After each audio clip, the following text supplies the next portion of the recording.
Assalamualaikum warahmatullahi wabarakatuh. Kita bertemu lagi di komputer grafis sesi 5. Oke, kita akan membahas tentang eksplorasi gaya desain grafis ya.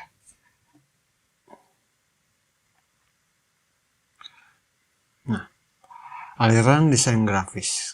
Gaya apa yang kita pilih, gaya apa yang akan kita sukai, gaya apa yang tren untuk topik ini gitu. Pada awalnya proyek desain grafis ini kalian akan bertanya apa yang harus saya pilih dan gaya apa yang kalian sukai, gaya apa yang terbaik untuk desain kali ini, gaya apa yang akan kalian gunakan untuk saat ini.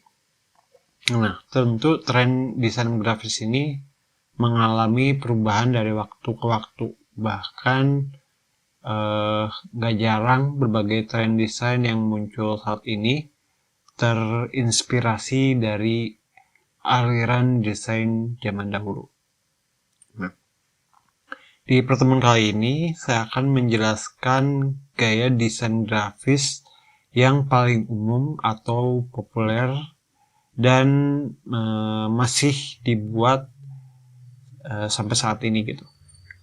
Kalian dapat menggunakan beberapa gaya desain ini untuk mendapatkan pemahaman dasar tentang gaya desain grafis pada umumnya dengan ciri khas dan karakter yang berbeda dari pembuatannya.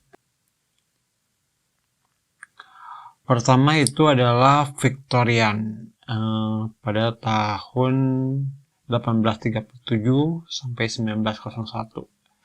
Nah, gaya desain grafis Victorian ini berkembang di Amerika, Inggris, dan sebagian besar benua Eropa sejak tahun 1820 hingga 1900. Nah, gaya ini muncul karena reaksi seniman akibat revolusi industri. Victorian style ini memiliki ciri khas ornamen yang kompleks dalam desainnya, menggunakan warna-warna gelap seperti hitam dan coklat. Nah, style ini selalu menggunakan border dekoratif yang dipadukan dengan tipografi yang rumit sehingga desainnya terlihat padat dan penuh ini.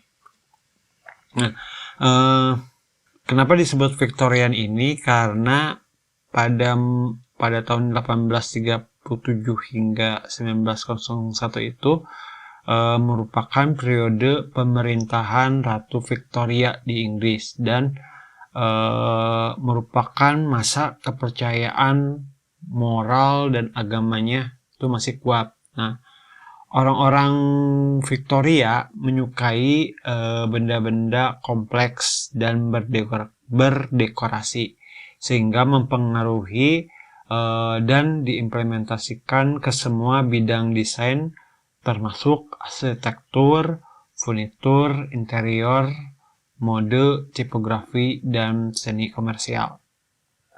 Nah, dari gaya desain Victoria ini hampir seluruhnya mengisi halaman dari gambarnya gitu. Elemen desainnya ini juga pada gaya Victoria awal adalah penggunaan batas dekoratif luar dan tipografinya terbilang rumit. Terus tata letaknya itu simetris. Nah, lalu karakteristiknya ini adalah kita bisa lihat ya, karena border luarnya berbentuk dekoratif. Lalu tipografinya rumit, tata letak simetris, lalu memiliki citra penuh dan padat, dan minim garis lurus ya. Jarang banget penggunaan garis lurusnya. Lalu yang kedua adalah Art and Craft ya. Pada tahun 1880 hingga 1910. Nah, style ini berkembang di Eropa dan Amerika antara tahun 1880 hingga 1910. Kemudian muncul kembali di Jepang pada tahun 1920-an. Style ini memiliki ciri khas penggunaan tekstur dan ilustrasi tipografi, ya. Bentuk tradisional dan sederhana, dan sering menampilkan gaya dekorasi abad pertengahan yang menciri khaskan romantis dan penggunaan tekstur berat yang inisial tipografi awalnya itu berbentuk dekoratif, diilustrasikan ya. Lalu art and craft ini sebenarnya menunjukkan reformasi ekonomi dan sosial, pada dasarnya anti industri, yang memiliki pengaruh kuat pada seni di Eropa dan sampai digantikan oleh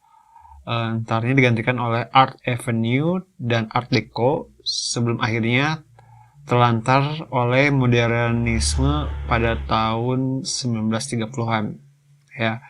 Lalu karakteristik dari style desain grafis ini adalah fitur gaya tradisional atau lama yang digunakan kembali.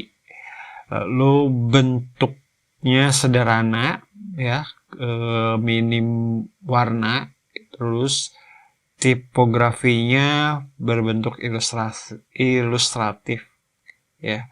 Lalu menggunakan banyak tekstur. Lalu ketiga itu adalah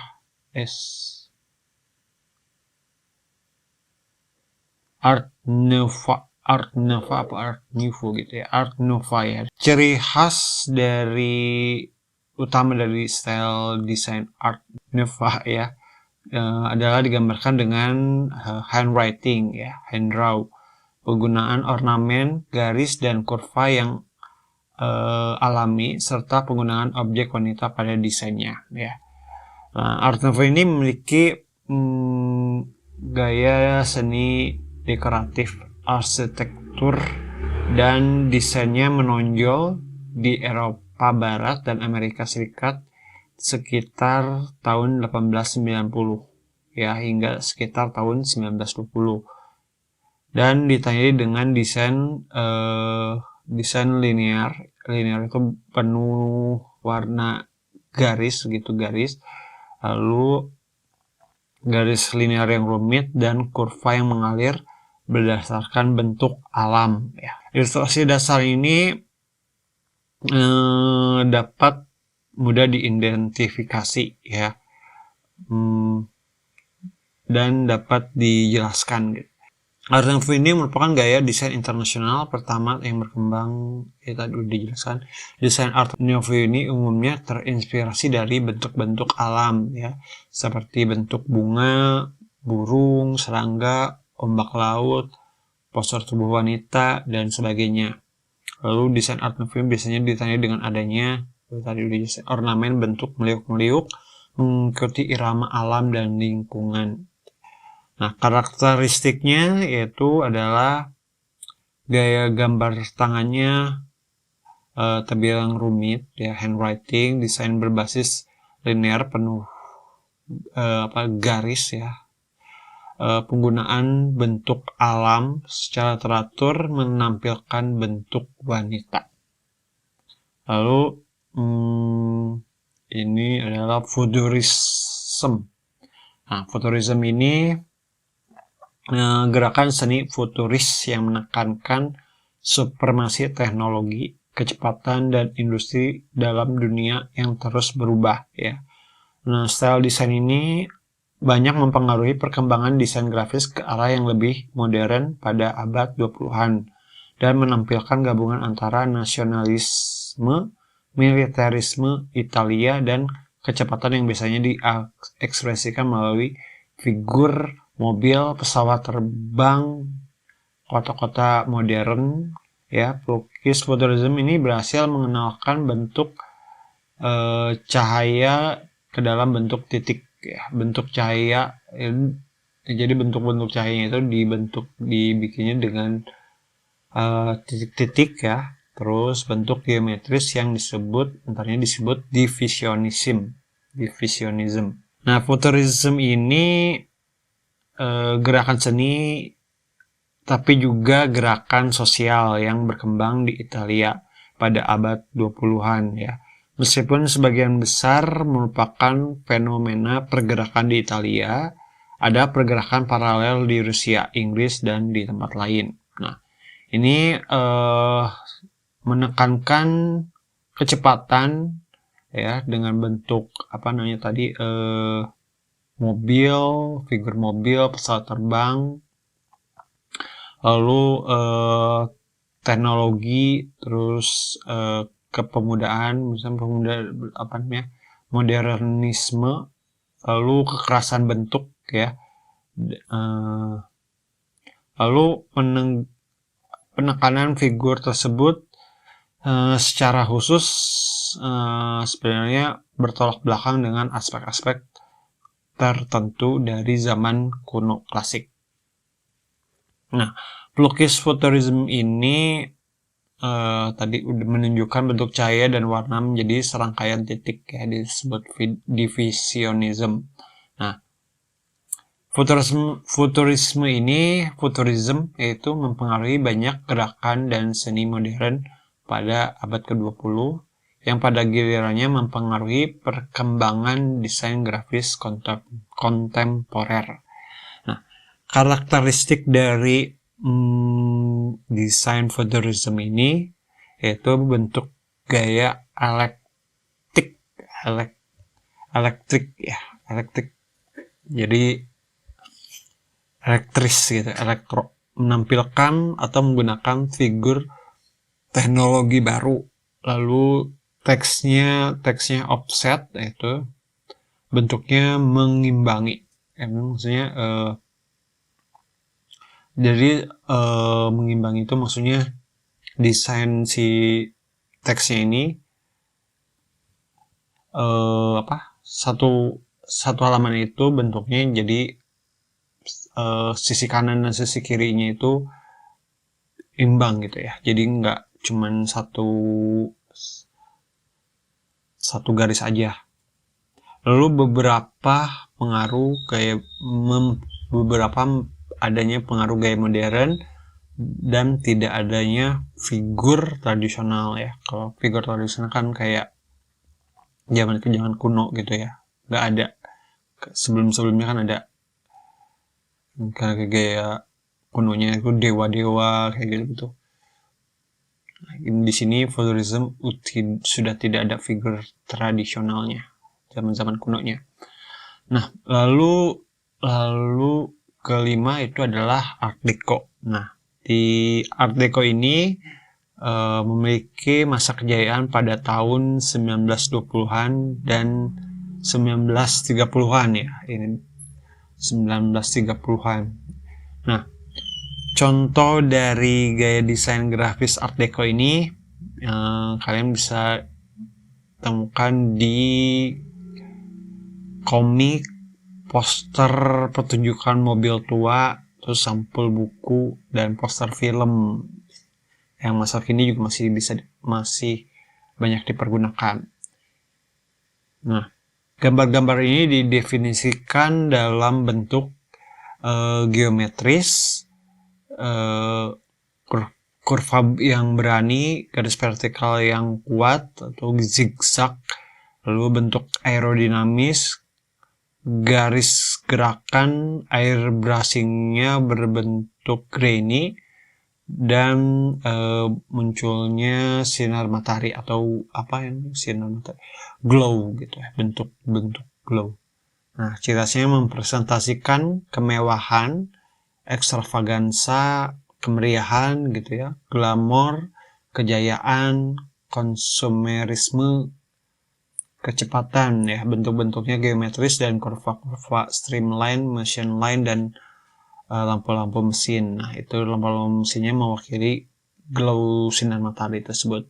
Lalu Karakteristiknya jika disimpulkan itu adanya bentuk-bentuk geometris tebal, penggunaan garis gerak dan glow sinar matahari, lalu memiliki warna yang memiliki kontras yang tinggi, garis-garis datarnya memiliki kedalaman dan menggunakan brush grainy,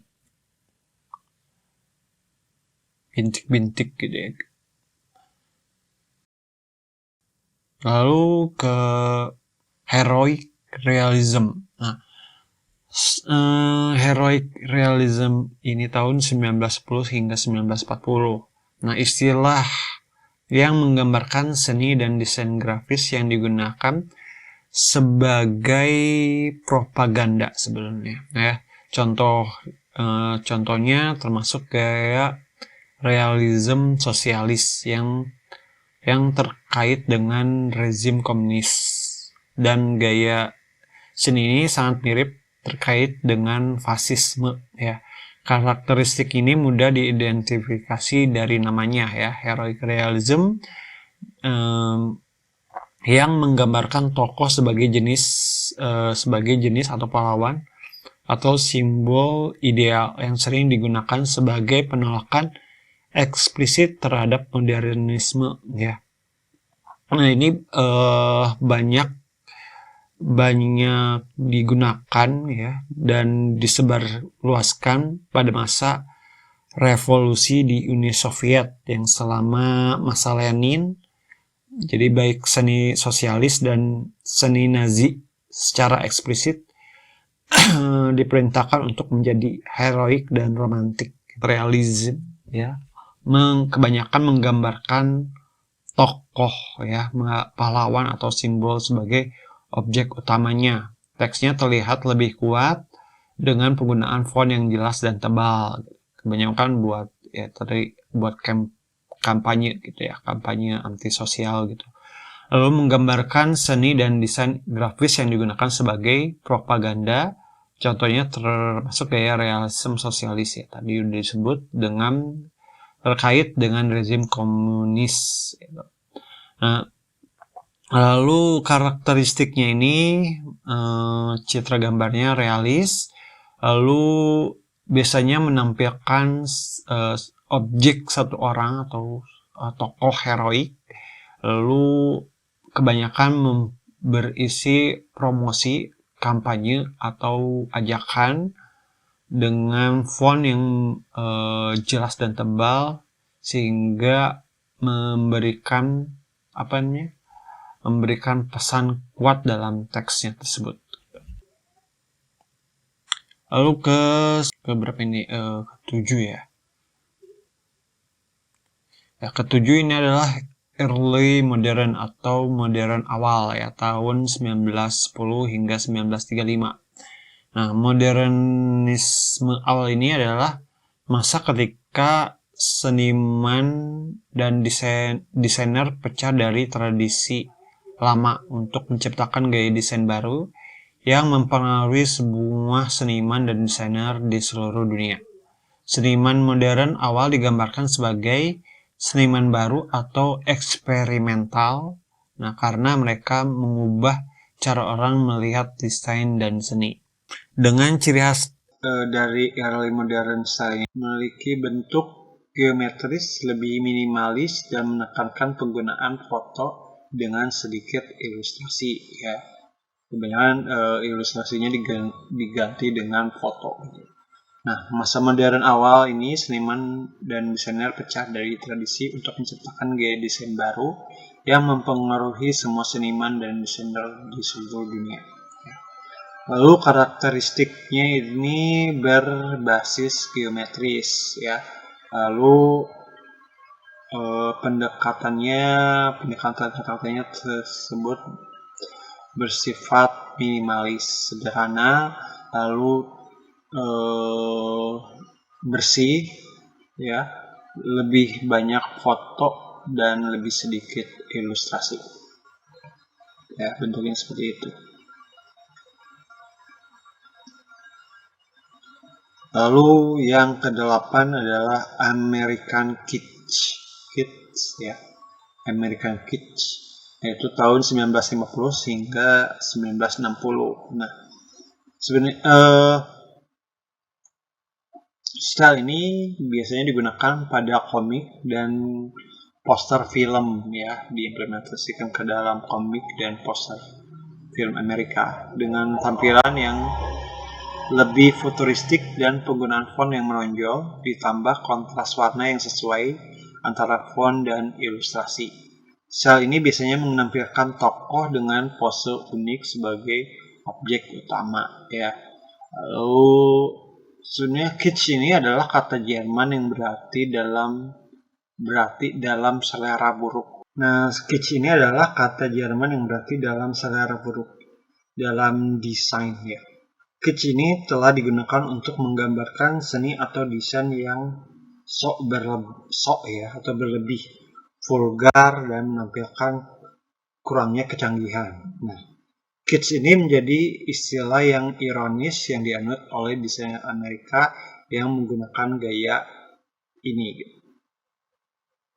Lalu karakteristiknya yaitu adalah citra dan fontnya yang warnanya kontras, warna-warna berani dan cerah, lalu bentuknya aerodinamis, terus bentuk-bentuk ilustrasi orang-orangnya dalam pose dramatis.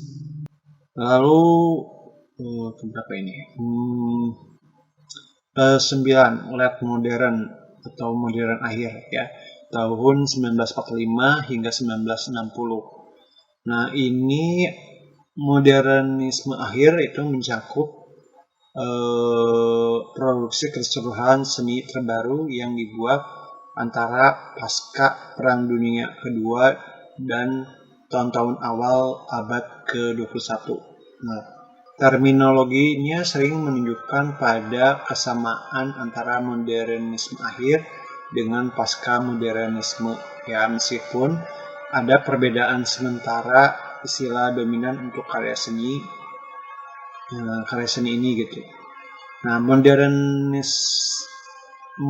akhir ini dikenal karena bentuknya geometris yang terdistorsi dan tata letaknya informal ya. Satu-satunya aspek dari gaya desain ini tidak informal adalah jenisnya yang tanpa dekorasi.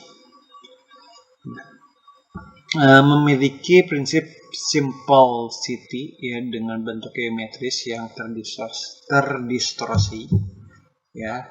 Lalu yang tata letaknya informal, sederhana dan non dekoratif.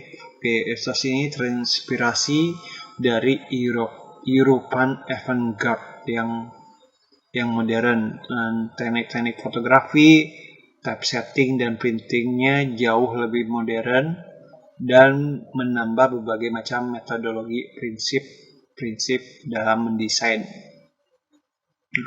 Karakteristiknya itu adalah bentuk geometris yang terdistorsi, tata letak struktural informal, dan tipe polos sederhana dan non-dekoratif ya.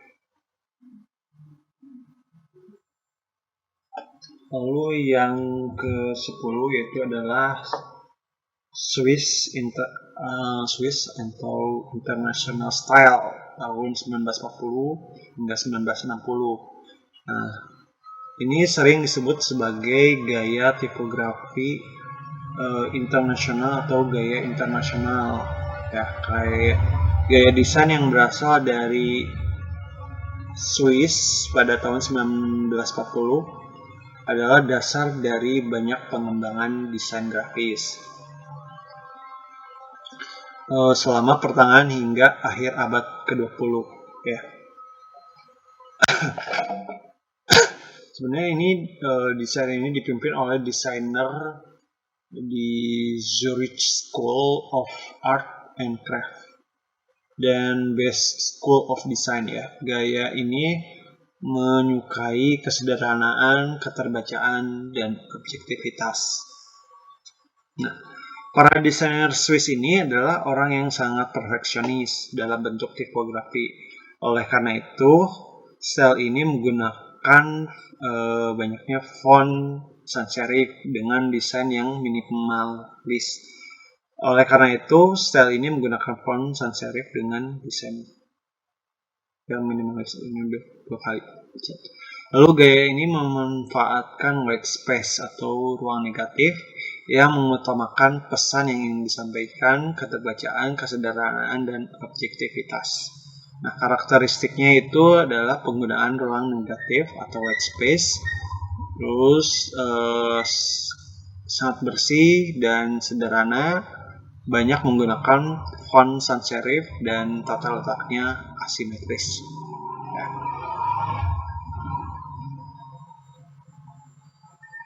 Oke, mungkin segitu dari gaya desain 10 gaya desain yang sebenarnya ada 4 lagi ya. Nah, ini tadi sudah menjelaskan Victorian style, masa Victorian style, art craft, art nouveau, futurism, early modern, art deco, kids, American kids ya, late modern, realism, Swiss ya. Dan nanti di pertemuan selanjutnya akan menjelaskan gaya desain keempat ini ya, psychedelic, postmodern, grunge, flat ya. Dan mungkin sedikit menjelaskan tentang layouting juga. Mungkin segitu dari pertemuan sesi kelima kali ini. Semoga bisa penjelasannya bisa mudah dimengerti. Ya, sekian dari saya. Assalamualaikum warahmatullahi wabarakatuh.